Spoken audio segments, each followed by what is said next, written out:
So here we go again. Why is this? Every time I make a video about where I live, even though there's no Muslims here, there's literally not even one, every time I talk about where I live, I get Muslims telling me that it's fictitious, it doesn't exist.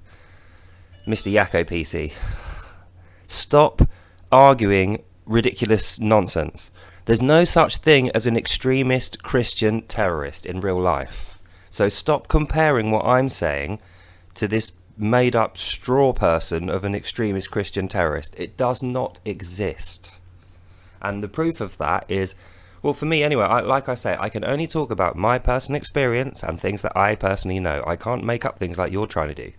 Okay, so my experience in my 42 years of life is that for all these bad things to be happening, you have to be living in an area where that's happening, and you can quite happily save up a bit of money and just move out. That's what I did. So that's what I'm saying.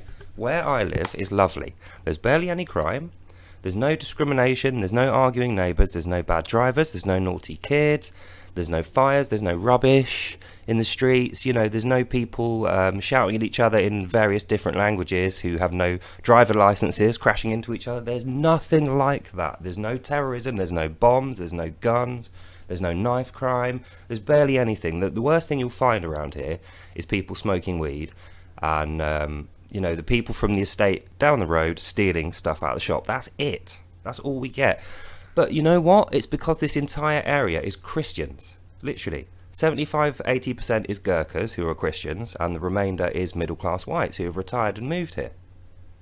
So I don't know what your point is, Mr. YAKO PC, trying to make out something is wrong with that. There's nothing wrong with that. This place is idyllic. We work extremely hard. Everyone who lives here works extremely hard to keep this place nice.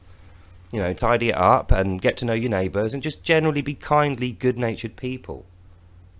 So you can't say that.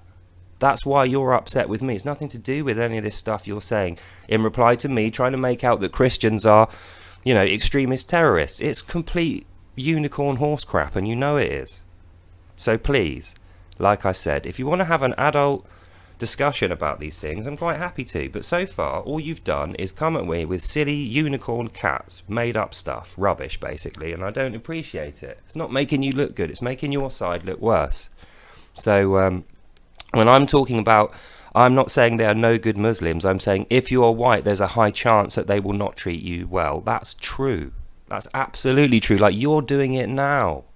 Why are you even talking to me? Why have you singled out me when I was talking to someone else and made a video in response to them?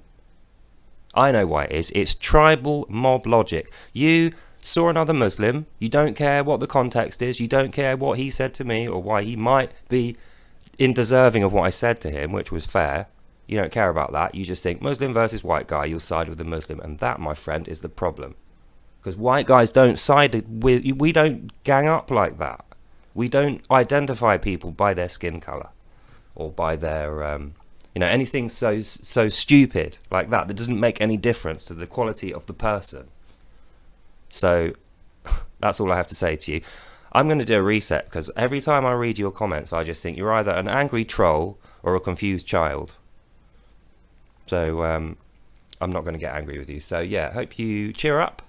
Realise that there's better things to do in the world than go around hating on people and just being rude, mean and nasty.